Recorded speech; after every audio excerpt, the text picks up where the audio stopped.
کی پناہ کی طرف آؤ. اور اس کی پناہ کب ملے گی؟ کچھ بھی کر لو، نعرے لگا لو، بڑی بڑی باتیں کر لو، کانفرنس کر لو، یہ کر لو وہ کر لو، اسکولیں بنا لو، مدرسے بنا لو، کالجز بنا لو، یہ کر لو، ایسا کر لو، سب کچھ کر لو، جب تک اس کی بارگاہ میں جھکو گے نہیں، سجدہ کرو گے نہیں، نماز پڑھو گے نہیں، اس وقت تک کہ اللہ کی پناہ ملنے والی نہیں. کیونکہ اللہ کے رسول سے فرما دیا گیا جو نماز چھوڑ دے وہ اللہ کی پناہ سے باہر ہو جاتا ہے. پھر ذلت اس کا مقدر، رسوائی اس کا مقدر، ذلیل ہونا اس کا مقدر، مفلس ہونا اس کا مقدر، ستایا جانا اس کا مقدر، پریشان ہونا اس کا مقدر. دنیا نے وہ دن بھی دیکھا جب مسلمانوں کو اللہ نے دولت دی، حکومت دی، تخت دیا، تاج دیا، مسلمان نماز چھوڑ کر باغی ہو گئے، نماز چھوڑ کر باغی ہو گئے، بغاوت کی طرف گئے. تو اللہ نے ہلاکو اور چنگیز خان کا بڑا لشکر مسلط کیا.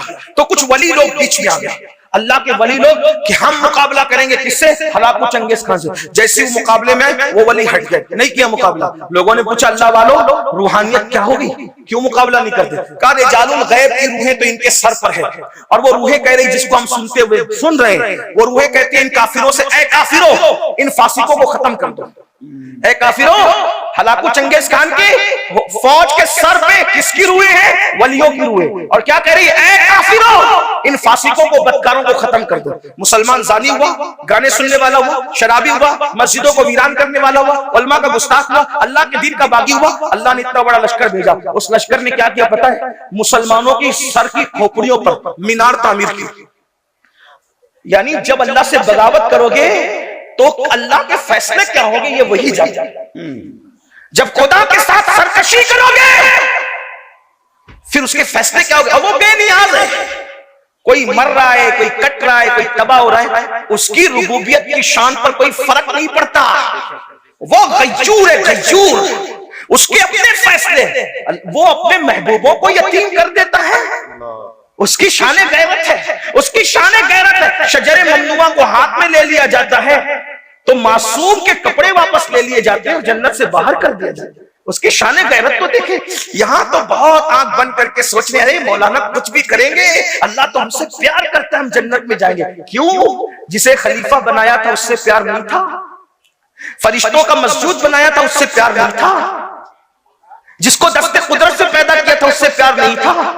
فرشتوں سے سجدہ بھی کروا کر پیار کا اظہار کیا جاتا ہے اور لفظ پیغمبرانہ پر کپڑے واپس نہیں دیتے. اس بات پر کوئی غور کرنے والا ہے اس مجمع میں؟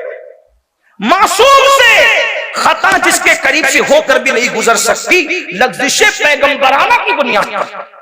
لفظ پیغمبرانہ کیا چیز ہے؟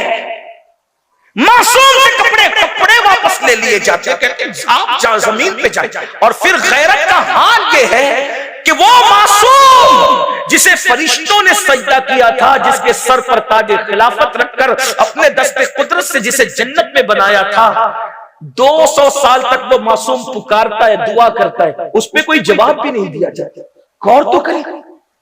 ہم پاپی اپنی راتوں کا جائزہ لیں، ہم مجرم اپنے دنوں کا جائزہ لیں. سوچو ہم سے بڑا جھوٹا کون ہوگا دنیا میں؟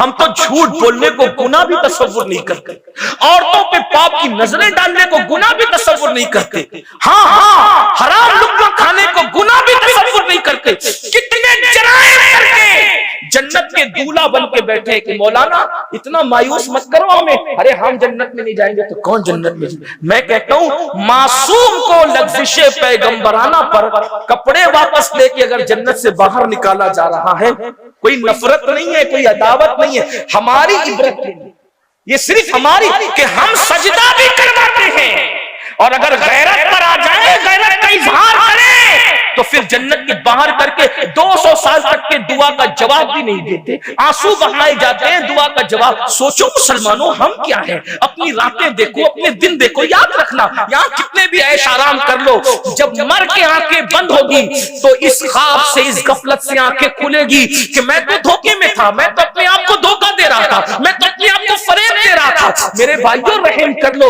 یہ سنی اجتماع جن منتظمین نے منعقد کیا ہے, اللہ ان کی عمریں دراز کرے. آپ آئے, اللہ تمہاری عمریں دراز کرے, ان علماء مشائخ کی عمریں اللہ دراز کرے. یہ کسی ٹوٹے ہوئے دل کی آواز ہے, اور یہ وہ آواز ہے جو مسلسل 14.5 صدیوں سے لگ رہی ہے. اللہ کے بندو, دنیا کے مکر سے باہر نکلو, دنیا کے دھوکے سے باہر نکلو, دنیا کے فریب سے باہر نکلو. جب تک روح کا رشتہ جسم کے ساتھ جڑا ہوا ہے, جو جی میں آ رہا ہے کھا رہے ہو, جو جی میں آ رہا ہے پہن رہے ہو, جو جی میں آ رہا ہے کر رہے ہو, لیکن روح کا رشتہ جلد ٹوٹ جائے گا, آنکھیں بند ہو جائے گی, تب صرف رو گے, پچھتاؤ گے, آہیں بھرو گے, لیکن اس وقت پچھتانا کام نہیں آئے گا. اس لیے اللہ کا عذاب ہم میں سے کوئی برداشت نہیں کر سکتا. کسی میں طاقت نہیں ہے, کسی میں قوت نہیں. یہ دو چیزوں پہ نظر تو کرو. اللہ کے رسول علیہ السلام فرماتے ہیں قیامت کے دن اس کے ساتھ میرا کوئی وعدہ نہیں, اور اللہ کا پاک فرما رہا ہے میں اپنی رحمت اور امان کی چادر اس سے ہٹا لیتا ہوں.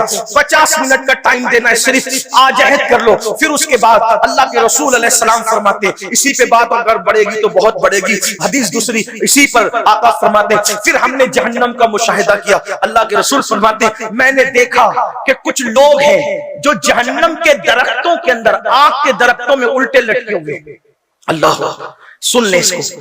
پتہ نہیں یہ بات میں کبھی آپ کو سنا سکوں گا یا نہیں. یہ عنوان رجب کی بنیاد پر, معراج مقدس کی بنیاد پر ذہن میں آ گیا, لیکن غور کر لیں, بہنیں بھی غور کر لیں کہ جہنم کی آگ کے درختوں میں کچھ لوگ الٹے لٹکے ہوئے ہیں. الٹے بھائیوں, اگر ایسی کمرے میں بھی کسی کو الٹا لٹکایا جائے تو یہ کوئی چھوٹی موٹی بات نہیں. جہنم میں آگ کے درختوں کی شاخوں پر, ہائے کہنے والا کون؟ صادق الوعد الامین مصطفیٰ کریم رؤوف الرحیم صلی اللہ علیہ وآلہ وسلم فرما رہے کیا جہنم کے آگ کے درختوں پہ الٹے لٹکے ہوئے لوگوں کو جب ہم نے دیکھا, پوچھا جبریل یہ کون لوگ ہیں؟ جبریل امین نے عرض کیا یا رسول اللہ یہ ماں باپ کے نافرمان لوگ ہیں, یہ ماں باپ کے گستاخ لوگ ہیں, ماں باپ کے غدار. ہائے ہائے, کہاں لٹکے؟ جہنم کے اندر, جہنم کی آگ کے درخت کی آگ کی شاخوں پر. کیا حال ہے ان کا؟ آج کل دیکھو کتنے لوگ ماں باپ کی فرما برداری کرتے. نوجوان لڑکے تو ماں باپ کو کیا کہتے ہیں؟ بڈھا, بڈھی, ڈوکرا, ڈوکری, کیا کیا کیا. ماں باپ کو ماں باپ بھی نہیں کہتے. اور اگر ماں باپ بیچارے بولی بالی صورت کے ہوں تو اپنے دوستوں کو ان کا تعارف بھی نہیں کراتے. میں نے میرے ایک دوست کو سنا, جب اسکول پڑھنے کا دور تھا, طالب علم تو ابھی بھی ہوں, اسکول پڑھتے تھے, تو اتفاق ایسا ہوا کہ چند دوست اس کے برتھ ڈے کے موقع پر اس کے گھر گئے. ایک بڈھا بیٹھا ہوا تھا, بڑے میاں, ایک دم میلے کچیلے سے کپڑے پہن کر.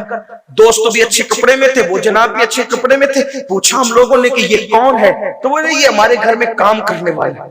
جیسے کا کام کرنے والا ہے, بڑے میاں کا چہرہ اچانک بدلا, آنکھ میں آنسو آئے, وہ گھر کے اندر داخل ہو گئے. ایک کام کرنے والا اتنا بے تکلف کے گھر میں داخل نہیں ہوتا. جب بعد میں پتہ کیا گیا تو معلوم پڑا کہ وہ اس کا باپ تھا, لیکن میلے کچیلے کپڑوں کی بنیاد پر اور بھولی بھالی صورت کی بنیاد پر وہ اپنے دوستوں کو بتانا نہیں چاہتا تھا کہ یہ میرا باپ ہے. اتنے بدبختی پہ لوگ اتر آتے ہیں. اللہ اکبر. سنو, اب میں نے نماز کی فضیلت بیان کی, یہ بھی بزرگوں نے فرمایا جس سے ماں باپ ناراض ہو جاتے ہیں اللہ اس کی نمازیں بھی اس کے منہ پہ مار دیتا. یعنی نمازیں بھی ان کی قبول نہیں ہوتی جس سے ماں باپ ناراض ہو, جو ماں باپ کا دل دکھا. اس کا مطلب یہ ہے کہ مسجد جانے سے پہلے ماں باپ کا چہرہ دیکھو. ماں باپ ناراض ہے کہ خوش, بلکہ ایک معیار دیا, ایک تھرمامیٹر دیا, ایک چیک کرنے کا طریقہ دیا. ایک صحابی نے پوچھا یا رسول اللہ صلی اللہ علیہ وآلہ وسلم, حضور یہ بتائیں کہ ہمیں یہ پتہ نہیں چلتا نا کہ اللہ ہم سے راضی ہے کہ ناراض ہے, کیونکہ اللہ کا نظر نہیں آتا, اللہ سے بات نہیں ہو سکتی, اللہ دکھائی نہیں دیتا, پھر کیسے پتہ کرے کہ وہ راضی ہے کہ ناراض ہے؟ میرے آقا نے فرمایا گھر جا اور دیکھ تیرے ماں باپ اس سے راضی ہے کہ ناراض ہے. اگر ماں باپ راضی ہے تو اللہ بھی راضی ہے, اور ماں باپ ناراض ہے تو اللہ بھی ناراض. دیکھ لو معیار دیا.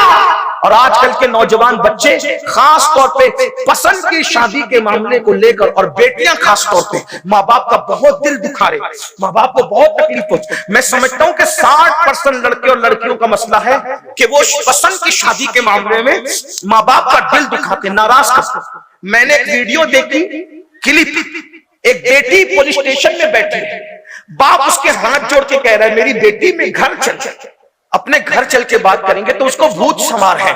کسی منکر اسلام کے ساتھ، کسی مشرک کے ساتھ شادی، وہ آنے کو تیار۔ بہت ساری بیٹیاں تو پولیس اسٹیشن میں یہ کہہ دیتی ہے کہ ہم ان کو پہچانتے نہیں کہ ہمارے ماں باپ۔ میں حفظ ما تقدم کے تحت، یعنی جیسے بیماری سے پہلے ویکسین لگتی ہے، اسی ویکسین کے تحت یہ بات اپنے جوانوں کو اور اپنی بیٹیوں کو بتانا چاہتا ہوں، میری قوم کی بیٹیوں، ماں باپ کا دل دکھا کر جب سجدے میں باہر نہیں آ سکتی تو ماں باپ کا دل دکھا کر شادی میں کیسے باہر آ سکتی؟ ماں باپ کا دل دکھا کے جب حج نہیں ہو سکتا قبول اللہ کی بارگاہ میں، تو شادی میں خوشیاں کیسے ملتی ہے؟ زندگی میں جب بھی تم اپنے ماں باپ کا دل دکھاؤ گے تو دنیا میں اللہ تم سے خوشی چھین لے گا، کبھی تمہیں خوشی نہیں دے گا۔ ماں باپ کا دل دکھانے والے در در کے بھکاری بنتے ہیں، ان کا بڑھاپا بڑا دردناک آتا ہے۔ ماں باپ کا دل دکھانے والا کبھی کسی سے راحت نہیں پاتا، کبھی کسی سے سکون نہیں پاتا۔ یاد رکھنا، سب لٹانا پڑے لٹا دو، مگر کبھی ماں باپ کا دل مت دکھانا، اس لیے کہ جو ماں باپ کا دل دکھاتا ہے اللہ اس کو دنیا ہی میں ذلیل کر کے ذلت کی موت عطا کرتا ہے۔ اور یہ بھی سن لو، جو ماں باپ کا دل دکھاتا ہے مرتے وقت اس کی زبان پہ کبھی کلمہ طیبہ جاری نہیں ہوتا۔ ہم تو دیکھ رہے ہیں نا اس دنیا میں، روزانہ الگ شہر جاتے ہیں، ہزاروں لوگوں سے ملاقات ہوتی ہے، مگر اللہ اکبر بڑی معذرت کے ساتھ دنیا دار تو دنیا دار، کچھ لوگ دین دار کہلا کر بھی آج ماں باپ کی وہ عزت نہیں کر پا رہے ہیں جیسی عزت کرنے کا ان کا حق تھا۔ کچھ لوگ کیا سمجھتے ہیں، روٹی کپڑا مکان ماں باپ کو دے دو، بہت بڑا تیر مار لیا۔ یاد رکھنا، صرف روٹی کپڑا مکان دینے پر ماں باپ کا حق ادا نہیں ہوتا۔ اللہ اکبر، یاد رکھنا، ماں باپ کو جب تک اپنا آقا نہ مانو دل سے اور خود کو ان کا غلام نہ مانو، اس وقت تک بات نہیں بنتی۔ امام اہل سنت سیدی اعلی حضرت جن کے مسلک کا ہم نعرہ لگاتے ہیں، جن کا نام ہمارے مسلک کی پہچان ہے، حقانیت کی پہچان ہے، وہ امام اہل سنت اعلی حضرت رحمت اللہ علیہ لکھتے ہیں کہ جب اپنے ماں باپ سے بات کرنے کا وقت آئے، ابھی صرف بات کی بات ہو رہی، بات کرنے کا وقت آئے تو ڈائریکٹ مت بات شروع کیا کرو، فرماتے پہلے ان سے اجازت لیا کرو کہ ہم تم سے بات کر سکتے ہیں۔ کتنی مقدس ہستیاں یہ، بڑی معذرت کے ساتھ بھائیو، سب کے آگے ہاتھ باندھ کے کھڑے رہنے والوں، کبھی ماں باپ کے آگے بھی ہاتھ باندھ کے کھڑے رہتے ہو؟ وہاں تو سینہ تان کے کھڑے رہتے ہو، وہاں تو آنکھیں بڑی بڑی کرتے ہو، ان کو ڈانٹتے ہو۔ جو 6,000 اور 10,000 کی نوکری دے اس کی غلامی کرتے ہو، اور جس ماں نے زندگی اور موت سے کھیل کر تمہیں پیدا کیا، جنم دیا، اس ماں کو کنیز سمجھتے ہو، اس ماں کو غلام سمجھتے ہو، اس باپ کو غلام سمجھتے ہو۔ تیار ہو جاؤ ماں باپ کے گداروں، ذلیل ہونے کے لیے تیار ہو جاؤ، کلمے سے موت کے وقت محروم ہونے کے لیے تیار ہو جاؤ، جانور کے درختوں پر الٹے لٹکنے کے لیے تیار ہو جاؤ۔ کتنی بڑی داڑھی کر لو، کتنے ہی کلمے پڑھ لو، کتنی نمازیں پڑھ لو، کتنی روزے رکھ لو، میرے نبی نے جو کہہ دیا سو کہہ دیا، تمہارے منہ سے جو نکلی وہ بات ہوگی نہیں۔ اللہ کے رسول فرماتے ہیں ماں باپ کا دل دکھانے والا مرتے وقت اس کی زبان پہ کلمہ نہیں آئے گا، وہ ذلیل ہو کے مرے گا، وہ رسوا ہو کے مرے گا۔